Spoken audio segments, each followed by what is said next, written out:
This is a cautionary tale.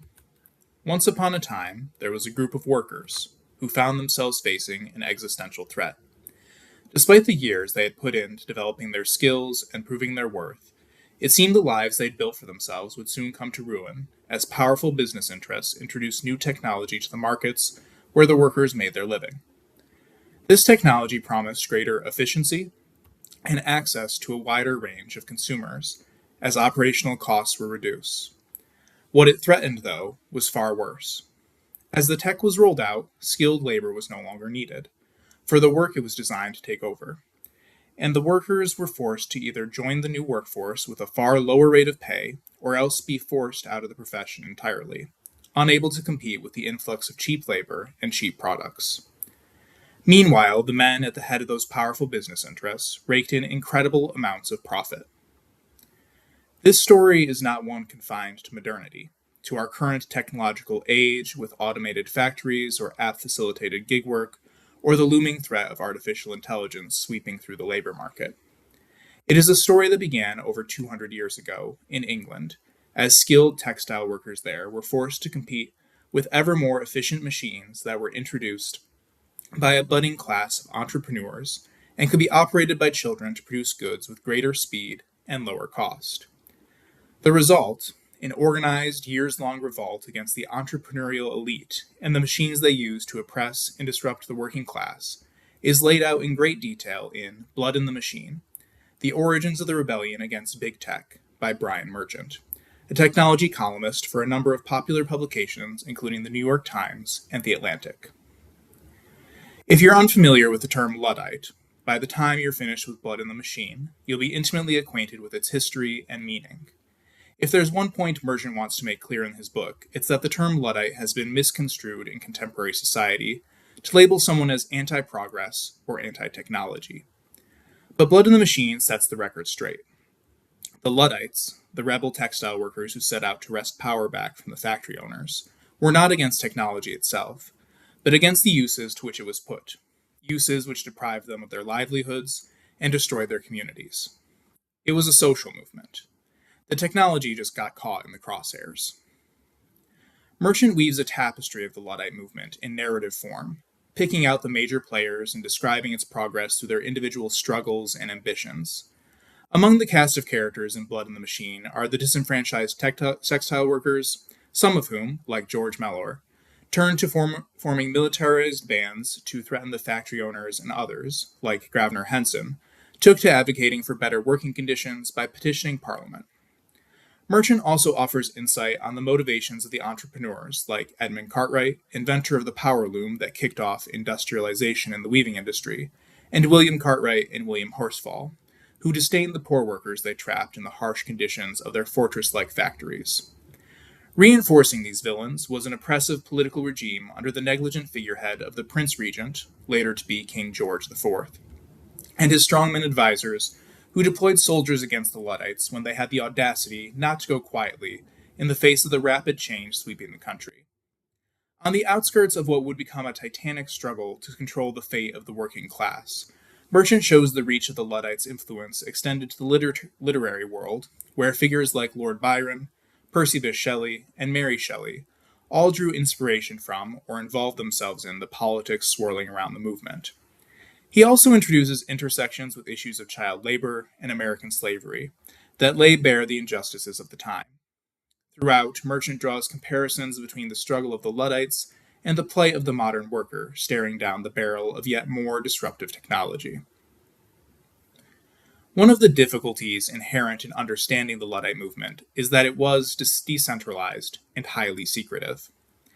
Given that the actions of the Luddites quickly came to be viewed as deserving of capital punishment by the political and business elite, the men and women involved were literally risking their lives in an effort to defend their way of life. Despite the need for secrecy, Merchant is able to develop an understanding of the Luddites' actions and movements through recorded folk stories and early histories, as well as from newspaper publications and parliamentary records. One of the central characters to this movement is George Mellor, a military veteran and young textile worker who helped organize his fellow tradesmen throughout his county and inspired the counties around him. This mass movement was assembled under the banner of the fictional General Ned Ludd, a folk hero whose legend begins with a story of an apprentice who smashed the stocking frame of his master with a hammer in retaliation for the poor treatment he received. Drawing inspiration from this legend, the Luddites would organize with military precision in the dead of night and invade factories, taking hammers to the machines that had enabled the factory owners to displace their jobs. Throughout the early 1800s, especially 1811 through 1813, the Luddites used these tactics and the threat of them to pressure the entrepreneurial class into offering better wages and working conditions. At times, they succeeded. They were also difficult to catch, evading the military that was deployed against them by the crown, and the magistrates who attempted to infiltrate their ranks with spies to identify and prosecute the leaders of the movement. Importantly, the Luddite movement did not commonly enact physical violence against the people, only against property. Additionally, their goals were closely aligned with the difficulties faced in general by the poor and attracted the sympathies of the public, other skilled laborers, and even some of the intellectual elite. They became a force not only for limiting the spread of disruptive technology into their own lives, but for pushing back against the powers that were making economic and living conditions harsher for all people in England at the time. It is difficult to capture just how sweeping the scope of Merchant's book is, as it delves into the fine details of Luddite philosophy and tactics, the laws enacted against them, the countless wins and losses they faced in their fight, and the symbolism and lore that built up around them over time. Blood in the Machine is a dramatic tale of midnight raids into factories, harrowing descriptions of the conditions in those factories, tangible political intrigue, and mysterious assassination plots, while also being well researched and inspiring.